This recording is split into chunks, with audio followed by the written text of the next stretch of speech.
Olá amigos, bem-vindos ao nosso Cave Mais Fundo, nosso estudo de número 40.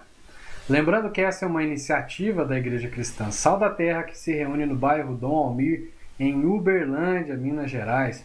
Nosso intuito é contribuir com você, com a sua leitura, interpretação bíblica, com seus estudos, para que você possa crescer e amadurecer como um discípulo, como um filho amado.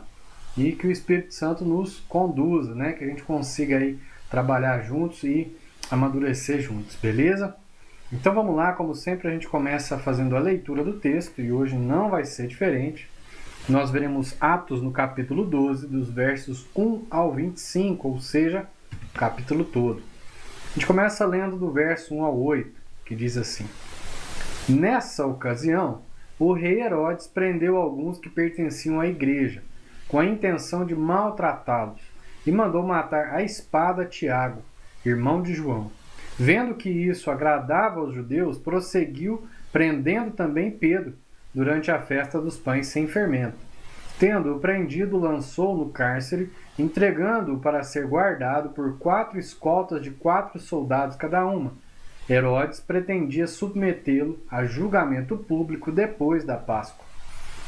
Pedro, então, ficou detido na prisão, mas a igreja orava intensamente a Deus por ele. Na noite anterior ao dia em que Herodes iria submetê-lo a julgamento, Pedro estava dormindo entre 2 soldados, preso com 2 algemas, e sentinelas montavam guarda à entrada do cárcere. Repentinamente apareceu um anjo do Senhor, e uma luz brilhou na cela. Ele tocou no lado de Pedro e o acordou. Depressa, levante-se, disse ele. Então as algemas caíram dos punhos de Pedro. O anjo lhe disse: Vista-se e calce as sandálias. E Pedro assim fez. Disse-lhe ainda o anjo: Ponha a capa e siga-me. Bom, esse é o inicinho, do capítulo 12. Para a gente poder já observar algumas coisas, nós temos um título aí, que Herodes persegue a Tiago e Pedro. Então, nessa ocasião, que ocasião era essa? A fome em Jerusalém foi por volta dos anos 44 a 48 depois de Cristo. A morte de Herodes foi em 44 depois de Cristo. Portanto, a ocasião mencionada por Lucas é anterior ou ainda, no início da fome contemporânea à ida dos profetas para Antioquia. Então nós vimos no finalzinho do capítulo 11, Barnabé tinha ido para Antioquia ver a igreja estava chegando lá aos gregos, o evangelho chegando aos gregos, por meio da igreja que tinha se dispersado. Quando ele viu aquilo, ficou muito feliz, animou o pessoal, foi até a cidade de Saulo, buscou Saulo e ficaram em Antioquia trabalhando. E no finalzinho ali do capítulo, nós vimos que alguns profetas foram de Jerusalém para Antioquia, buscando ver, conhecer aquilo que eles tinham lá. Nós vimos também que Ágabo, um dos profetas, profetizou fome sobre o mundo, e os irmãos então se movimentaram e levantaram ofertas, e Barnabé e Saulo foram para Jerusalém, para a região ali da Judéia, e entregaram então para os anjos da igreja, para os presbíteros, para os líderes da igreja, aquelas ofertas para que elas pudessem ser distribuídas nas sinagogas, nas congregações, no caso, Então, era isso que estava acontecendo. Esse era o momento, foi o finalzinho do capítulo 11. Então, tendo em vista o capítulo 11, a gente vai entender o que é nessa ocasião, Então, eu coloquei as datas só para a gente poder entender que, segundo Joséfo, essa fome que teve em Jerusalém foi entre o ano 44 e 48. A morte de Herodes, aí no caso nós vamos falar dele, que esse Herodes não é os outros, não é nenhum dos outros 2 Herodes que aparecem. Daqui a pouco eu explico um pouquinho. Mas esse é Herodes Agripa, tá? Esse que foi rei aí a partir do ano 41 até o ano 44, quando ele morreu. Então, o que aconteceu foi antes da morte de Agripa, mas nós vamos ver no finalzinho do capítulo que o Lucas dá a entender que quando isso aconteceu foi justamente no período em que Saulo e Barnabé tinham ido a Jerusalém para poder fazer essa distribuição, entregar essa oferta de Antioquia, dos irmãos de Antioquia lá, ok? Então, Herodes Agripa. Quem era Herodes Agripa I? Era neto de Herodes o Grande. Quem foi Herodes o Grande? Herodes o Grande foi aquele que estava vivo na ocasião do nascimento de Jesus. Tá? Então, ele era rei, né? Depois, ele dividiu seu reino pelos seus filhos, né? E nós temos um dos filhos de Herodes o Grande, que é Herodes Antipas, que aparece ele era tio, né, no caso então de Herodes Agripa, e ele aparece ali na ocasião do julgamento de Jesus, né, que estava lá na Judéia na época, estava em Jerusalém na época. Ele que era um governador da região da Galileia, né, onde Jesus cresceu. Ele que foi responsável pela morte de João, né, que era ali parente de Jesus.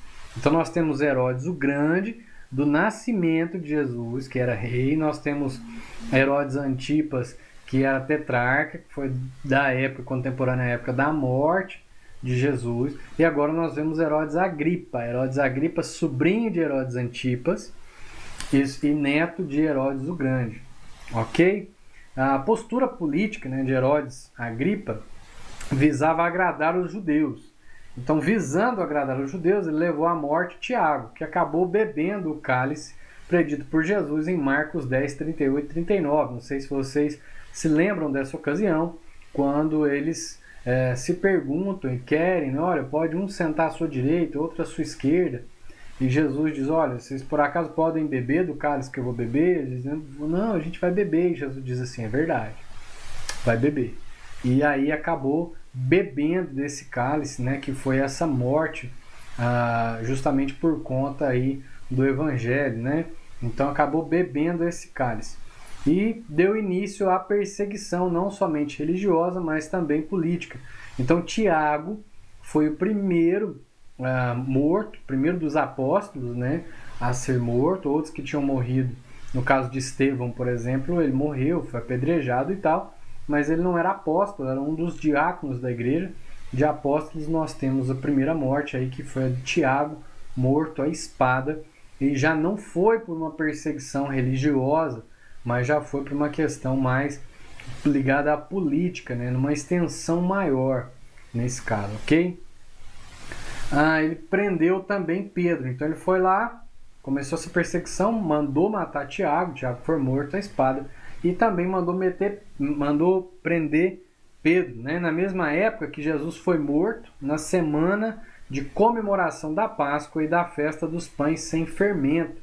Então nós tínhamos o início da festa com a Páscoa, né? E aí depois nós tínhamos mais 7 dias de festa, que era a festa dos pães sem fermento. Então foi nessa ocasião, uma ocasião em que Jerusalém estava cheia, né? Todo mundo ia para lá para poder participar dessa festa que durava aí uma semana.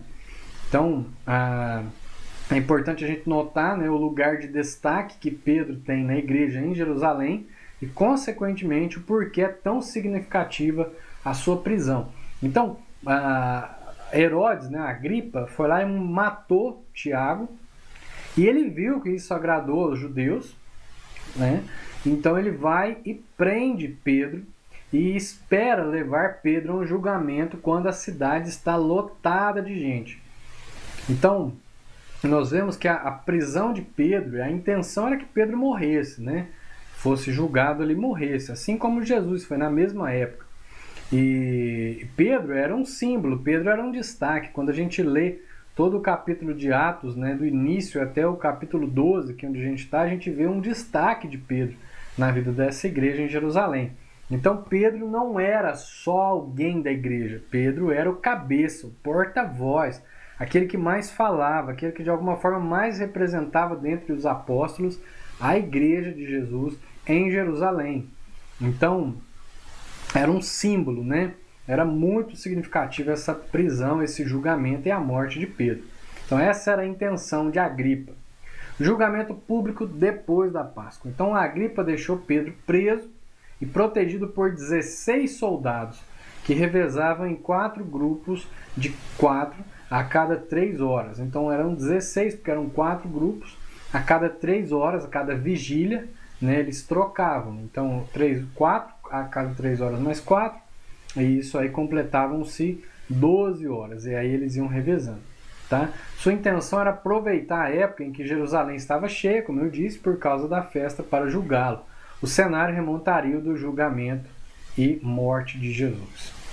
A igreja orava intensamente por ele. É interessante que enquanto ele está preso, Lucas está dizendo que essa igreja orava fervorosamente, intensamente.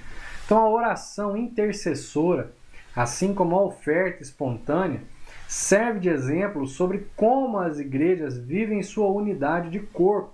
É interessante porque parece que eles estão sentindo, olha, tem alguém, tem parte do nosso corpo que está numa situação de perigo, que está numa situação de risco. É provável que essa oração tinha dois alvos, né? Tinha 2 tópicos, essa oração intercessora. É muito provável isso. Por quê? Porque uma certamente pedia que Deus, na sua providência, libertasse Pedro. Então, tivesse uma intervenção divina e libertasse Pedro. A segunda é que, diante da situação, ainda que Pedro não fosse liberto, que ele fosse uma testemunha fiel até o fim. Ok? Então, possivelmente, esses eram os 2 temas aí das suas orações. O destaque sobre a forma de oração é que ela era intensa. Então era uma oração intensa, o que nos mostra empenho e compaixão por parte dos intercessores. É o que eu estou dizendo a respeito desse sentimento de um só corpo, né? Sentimento de pertencimento. E isso faz parte da igreja, isso demonstra essa oração intercessora com o coração quebrantado, contrito, movida de compaixão, né, que leva a essa intensidade, como se a gente estivesse orando, se fosse um filho, ou um pai, ou alguém muito próximo numa situação de risco, e a gente orasse dessa forma. Né? Então, isso é uma expressão muito bonita da unidade da igreja. Ponha a capa e siga-me, o anjo disse para ele. Pedro estava preso com 2 soldados e haviam mais 2 vigiando. Então Pedro, certamente já conformado com a morte e disposto a passar por ela como forma de testemunhar publicamente sua fé no Salvador, dormia profundamente. O anjo lhe desperta, solta suas algemas e o conduz para fora do cárcere. Olha que legal, né? Então eram 4 soldados, 2 estavam dormindo com ele, 2 estavam com ele estava preso por 2 algemas. Então ele estava com um soldado de um lado e ele do outro, preso por algemas, e ele dormia, enquanto isso outros vigiavam. Quem que consegue dormir numa situação como essa? Somente quem tem uma confiança muito grande. Por quê? Porque Pedro sabia a intenção de Agripa, ele sabia quantos inimigos eles tinham. Não que eles fossem inimigos de alguém, mas quantos inimigos eles tinham por causa do Cristo, assim como Cristo teve. Pedro certamente viu que ele estava agora vivendo, passando algo parecido com o Cristo, que tinha sido avisado por ele. Porque ele disse que seria assim. Ele disse que seria assim, olha, antes você ia aonde você queria, agora não, agora vão te tomar pela mão. Como uma criança, vão te tomar pela mão e te levar a lugares que você não quer. Então era isso que Pedro estava experimentando, mas ainda assim, a sua paz era tão grande que ele podia dormir profundamente, mesmo com 2 pessoas do lado, ao ponto de, depois de aparecer um clarão, o anjo ter que cutucá-lo do lado para que ele então acordasse. Então certamente o anjo despertou Pedro e manteve os outros dormindo. Esse foi o primeiro cenário. Agora a gente continua até o verso 19. E saindo, Pedro o seguiu, não sabendo que era real o que se fazia por meio do anjo. Tudo lhe parecia uma visão. Passaram a primeira e a segunda guarda e chegaram ao portão de ferro que dava para a cidade. Este se abriu por si mesmo para eles e passaram. Tendo saído, caminharam ao longo de uma rua e de repente o anjo o deixou. Então Pedro caiu em si e disse: Agora sei, sem nenhuma dúvida, que o Senhor enviou o seu anjo e me libertou das mãos de Herodes e de tudo o que o povo judeu esperava. Percebendo isso, ele se dirigiu à casa de Maria, mãe de João, também chamado Marcos, onde muita gente se havia reunido e estava orando. Pedro bateu à porta do alpendre e uma serva chamada Rode veio atender. Ao reconhecer a voz de Pedro, tomada de alegria, ela correu de volta sem abrir a porta e exclamou: Pedro está à porta. Eles, porém, lhe disseram: Você está fora de si. Insistindo ela em afirmar que era Pedro, disseram-lhe: Deve ser o anjo dele. Mas Pedro continuou batendo, e quando abriram a porta e o viram, ficaram perplexos. Mas ele, fazendo-lhes sinal para que se calassem, descreveu como o Senhor o havia tirado da prisão e disse: Contem isso a Tiago e aos irmãos. Então saiu e foi para o outro lugar. De manhã, não foi pequeno o alvoroço entre os soldados quanto ao que tinha acontecido a Pedro. Fazendo uma busca completa e não o encontrando, Herodes fez uma investigação entre os guardas e ordenou que fossem executados. Depois Herodes foi para a Judéia, para Cesareia, da Judéia para Cesareia, e permaneceu ali durante algum tempo. Eu só queria mostrar, aqui ó, com a minha seta, você consegue me acompanhar. Essa é uma imagem do templo como um todo, tá? Todas as suas áreas. E aqui está o lugar que é a Fortaleza de Antônia. Então, certamente era aqui, tá vendo? Bem acoplado ao templo, que era o lugar onde Pedro estava preso, onde eles colocavam os prisioneiros ligados às questões, principalmente ligados às questões religiosas, tá? Então, esse lugarzinho aqui, ó, eu coloquei a imagem só para você me acompanhar, ok? Era um lugar bem grande, né? Então, saindo Pedro, o lugar onde provavelmente ficou preso era a Fortaleza de Antônia, como eu mostrei, reconstruída e nomeada por Herodes o Grande, aquele que foi rei da época do nascimento de Jesus, ok? Pedro acompanhou o anjo, porém a situação mais parecia uma visão do que uma realidade. Afinal, a Fortaleza de Antônia era um lugar enorme e ele estava muito protegido. Após o anjo deixar Pedro, ele cai em si e exclama o reconhecimento da providência divina. Agora sei, sem nenhuma dúvida, que o Senhor enviou o seu anjo e me libertou das mãos de Herodes e de tudo o que o povo judeu esperava. Então Pedro está saindo ali como se ele estivesse num transe. Ele está vivendo aquilo, mas mais parece um sonho. Muito interessante porque ele passa pela guarda, ninguém o percebe e a porta, a última porta, se abre sem ninguém colocar a mão. Então aquilo tudo parecia um sonho e Pedro estava em transe, mas quando o anjo o deixou, ele despertou, caiu em si, então percebeu o que Deus tinha feito por ele e fez essa expressão aqui, soltou essa expressão aqui, né, que é o reconhecimento dessa provisão divina, dessa providência divina, ou seja, dessa intervenção direta de Deus naquilo que os judeus esperavam, né, naquilo que Herodes tinha planejado. Então ele exalta e exulta diante de Deus com essa expressão. A casa de Maria. Então dali ele vai para a casa de Maria. Quem é essa Maria? Que lugar é esse? Esse, casa de Maria, foi um lugar importante para o ministério de Jesus e dos apóstolos em Jerusalém. Certamente foi o lugar onde a última ceia foi realizada e também foi o lugar que acolheu os apóstolos e discípulos de Jesus.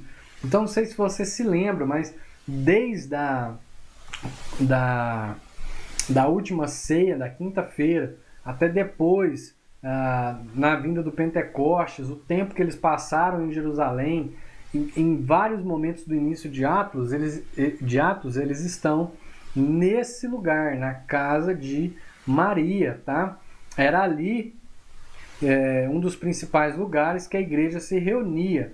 Na verdade, eu nem sei se tinha outros. Eu acho que em Jerusalém a igreja só se reunia ali. Eu coloco nos principais lugares pela possibilidade de haver um ou outro lugar. Mas o mais provável, e eu não encontrei ninguém que falasse de forma contrária a isso, é que fosse somente esse lugar, tá, que a igreja se reunia, a casa de Maria, para poder fazer os seus cultos, né, e é ali que eles fazem as orações intercessoras em favor de Pedro. Maria era a mãe de João Marcos. Interessante, porque daqui para frente ele começa a aparecer na história, né? A tradição afirma que ele foi intérprete de Pedro em Roma e que seu evangelho, segundo Marcos, que também foi fonte do evangelho de Lucas, se baseia nas pregações e informações aprendidas com Pedro. Depois ele vai fazer uma pequena viagem aí com Saulo e com Barnabé, né? Mas acaba voltando, há meio que um desentendimento, ele não segue a viagem, mas Saulo depois fica tranquilo com ele, não sustenta nenhum problema, tá? Com João Marcos. Ele também possivelmente era um dos que estava lá no Getsemane no momento da prisão de Jesus e que fugiu, né? Acompanhou e depois fugiu. Então esse é o João Marcos e a Maria e a casa da Maria para que serviu, ok? Pedro está à porta. Então ele bateu, a mulher, né, foi lá, olhou, a empregada foi lá, olhou, ficou tão assim, uau, é o Pedro, que ela nem abriu a porta para ele, voltou, falou pro pessoal, o pessoal falou, você está fora de si, né, deve ser o protetor dele, o responsável por ele, ou de fato o anjo protetor dele, mas ele não, né? Então, apesar de eles orarem por uma intervenção divina, a resposta de sua oração causou-lhes espanto. Uma euforia tomou conta deles e Pedro pediu que fizessem silêncio, né? Eles começam a falar e Pedro está sendo perseguido, ainda ele é um fugitivo, ele final, né? Pouco depois disso, a Agripa mandou matar os soldados responsáveis pela guarda de Pedro, uma vez que a lei romana prescrevia que se um guarda deixasse um prisioneiro fugir, deveria pagar por isso com a própria vida. E depois disso, Agripa foi para a capital romana da região, Cesareia. É interessante a gente ver isso, da questão da lei, desse costume, como que isso é interessante, porque Paulo, quando está preso, né, e aí ele então fica solto da cadeia, do cárcere, né, aquele que era responsável por ele tenta tirar a própria vida, porque fala assim, agora vão me matar. Então, era isso que a lei dizia, né? Essa lei romana dizia. Se você está responsável por um prisioneiro e ele fugir, então quem morre é você. É muito rígido isso, né? Então é isso que acontece e a Agripa vai lá e mata esses soldados. Contem isso a Tiago e aos irmãos. Tiago era irmão de Jesus e havia se tornado um dos líderes da igreja em Jerusalém, mas ao que parece não estava lá na ocasião. Assim como os irmãos mencionados, que certamente eram os anciãos, ou seja, presbíteros da igreja, que são mencionados em Atos 11:30, que são aqueles responsáveis, aqueles que recebem a oferta trazida de Antioquia por Barnabé e Saulo, tá? Depois disso, Pedro foi para outro lugar, que possivelmente era Antioquia. Se você quiser conferir lá em Gálatas 2:11, o Paulo está falando lá em Gálatas, né? E ele está falando do encontro que ele teve com Pedro. Certamente foi nessa ocasião onde ele saiu dali e foi para Antioquia. Afinal de contas, muita coisa estava acontecendo lá em Antioquia. Só para a gente poder observar aqui, ó, Tiago apóstolo, tinha sido morto à espada. Tiago, irmão de João, tinha sido morto à espada. Então esse Tiago que é mencionado aqui é um dos líderes da igreja. E é o Tiago também, filho de Maria e filho de José, tá bom? Então, de certa forma, irmão de Jesus. Então, ele não estava ali naquele lugar, talvez ele estivesse na região, mas ele não estava ali naquele lugar. Por isso, eles deveriam ir e contar a forma como Deus agiu. Por quê? Porque isso animava, esse testemunho, olha só como Deus fez e tal, como Deus agiu, interviu na história. É um testemunho que animava esse povo, principalmente um povo que estava sob constante perseguição. Ok? Versos 20 ao 25, ou seja, versos finais, né?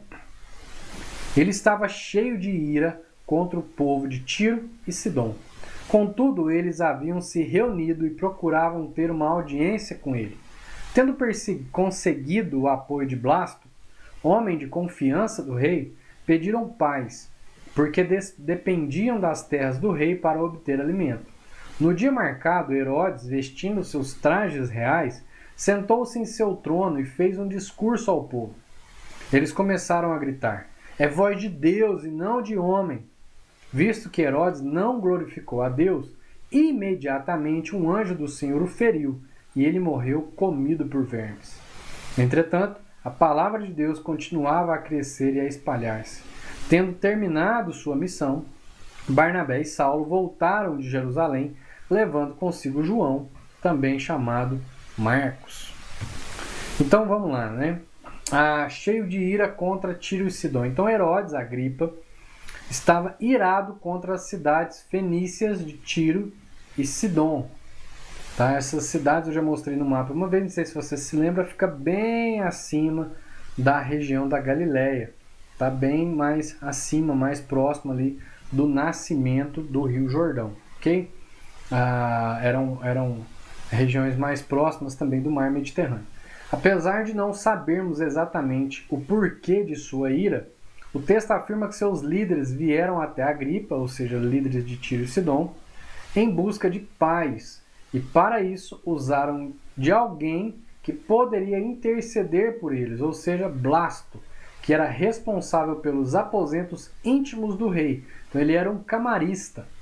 A preocupação dos líderes fenícios se dava em favor das provisões que vinham das colheitas da Galileia. Talvez não só das colheitas, mas também de toda a rota comercial.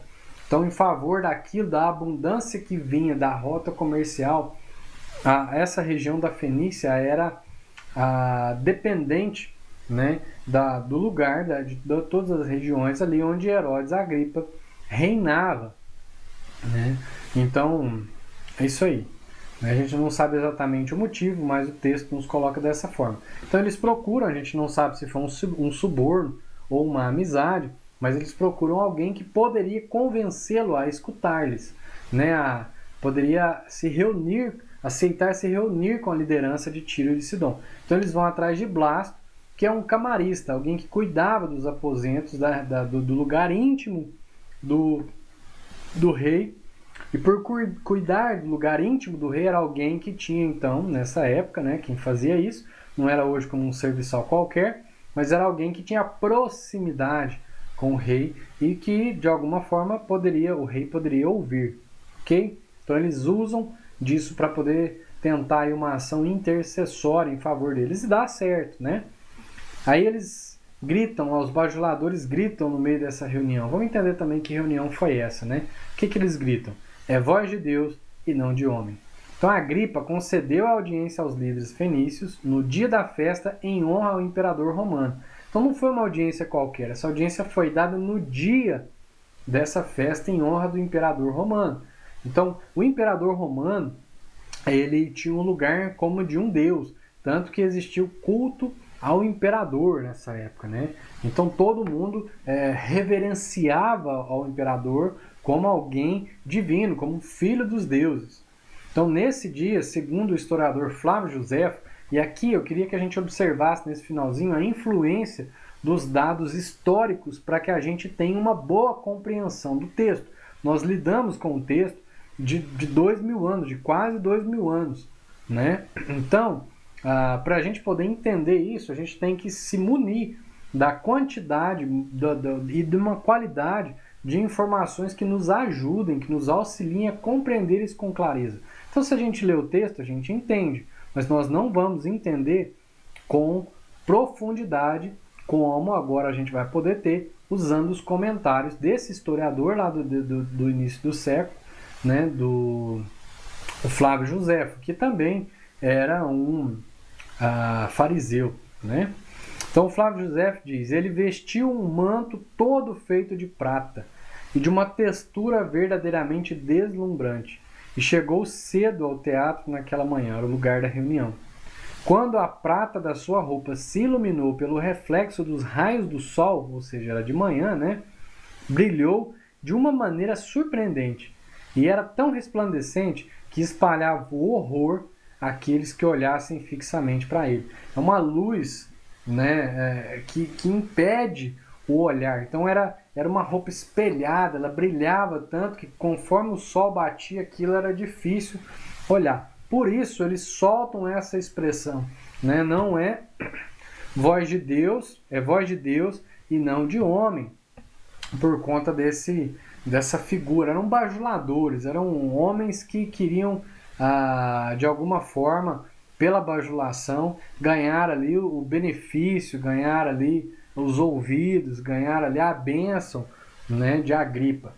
Então, ainda segundo José, os seus aduladores gritavam que ele era um Deus e acrescentavam: seja misericordioso para conosco, pois embora o tenhamos reverenciado até hoje, tá vendo? Ó, por conta disso que ele fez, da roupa que ele estava vivendo, da forma que ele estava vestindo, da forma que ele chegou. Reverenciado como homem até hoje, de agora em diante o faremos como alguém que é superior à natureza mortal. Ou seja, alguém que também é aí algum filho dos deuses, alguém que está acima dos homens. E José também afirma que a atitude de Agripa diante da afirmação dos bajuladores foi de aceitação em lugar de repreensão. Então só volte aqui comigo rapidinho no texto, porque aqui está dizendo o porquê da morte, da forma com que ele morreu, né? Olha, me acompanha aqui, visto que Herodes não glorificou a Deus, imediatamente um anjo do Senhor o feriu e ele morreu comido por vermes. Então, o motivo da sua morte foi o não glorificar a Deus. Então, diante da postura de aceitação de Agripa, o Senhor o feriu e ele foi comido por vermes. Agora, o que é esse comido por vermes? O que vem à minha mente? Sem a informação histórica, o que vem à minha mente é que ele morreu, foi enterrado, e como estava enterrado, aconteceu o que acontece com todos, que é ser comido por vermes. Mas não é isso. Não é isso que o texto diz. Estudiosos apontam a possibilidade de anciclóstomos. O que é isso? São vermes que se alimentam do sangue e geralmente parasitam intestino e órgãos próximos. Então, aí agora o dado histórico junto com essa questão médica, e lembrando que Lucas era médico, então por isso traz essa informação dessa forma, que para nós talvez seja difícil, mas que fosse uma doença comum da época. Então quem ouvisse isso na época poderia compreender com maior clareza, tá? E até ouvisse os boatos, né, compreenderia com maior clareza do que nós hoje. Então, o Joséfo afirma que uma dor aguda surgiu no seu ventre. Vejam que esses vermes que se alimentam do sangue parasitam o intestino e órgãos próximos. Então, ou seja, a dor é abdominal, né? Então é uma dor aguda, segundo Joséfo, surgiu no seu ventre e começou de uma maneira muito violenta. 5 dias após iniciarem as dores, Agripa morreu no ano 44 depois de Cristo. Então, começou essa dor, ele foi carregado para o seu palácio. Essa dor ainda durou 5 dias. E após essa dor ter iniciado intensamente, ele acabou vindo a óbito por essa doença. Ok? Provavelmente por essa doença, né? A palavra de Deus continuava a crescer e a espalhar-se. Então, Lucas, apesar de trazer vários eventos históricos e difíceis que afetavam diretamente os crentes da época, faz questão de afirmar que em meio a tudo isso a palavra de Deus continuava a ser pregada e ensinada e que se espalhava pelo mundo cumprindo seu propósito através das testemunhas capacitadas pelo Espírito Santo. Isso é bonito, isso é muito bom para os nossos dias. Apesar de todas as lutas e dificuldades, o reino avançava, a pregação do evangelho seguia, as pessoas eram ensinadas, a igreja continuava testemunhando pelo poder do Espírito. Tendo terminado sua missão, Saulo e Barnabé terminaram sua missão de levar a oferta aos crentes da Judéia. Então, provavelmente no meio disso tudo ainda, Saulo e Barnabé estavam lá na região da Judéia entregando ali suas ofertas, né, que trouxeram de Antioquia. Ok? Em seu retorno para Antioquia, levaram consigo o filho da Maria, João Marcos. Talvez Pedro já tivesse ido antes deles para Antioquia. Marcos será, por um pouco de tempo, companheiro missionário de Saulo e Barnabé, como eu iniciei, né, falando agora há pouco. E provavelmente Pedro já tivesse ido antes deles, né, porque aí Lucas termina dizendo que foi Saulo, Barnabé e levando consigo João Marcos, né? E o texto já diz que Pedro tinha saído. Então, como não necessariamente ele está numa respeitando uma ordem cronológica, contando uma coisa sequencialmente outra, mas ele está dizendo que uma coisa aconteceu e outra também. Não sabemos se Pedro foi junto, mas provavelmente Pedro foi primeiro, tá? E eles foram depois. Bom, em síntese, o que nós vimos hoje? No estudo de hoje nós vimos como o rei Herodes Agripa I persegue a igreja em Jerusalém, prendendo o apóstolo Pedro e matando a espada Tiago, irmão de João. Como Pedro foi liberto da fortaleza de Antônia por intervenção divina e como, enquanto estava preso, a igreja orava fervorosamente em seu favor.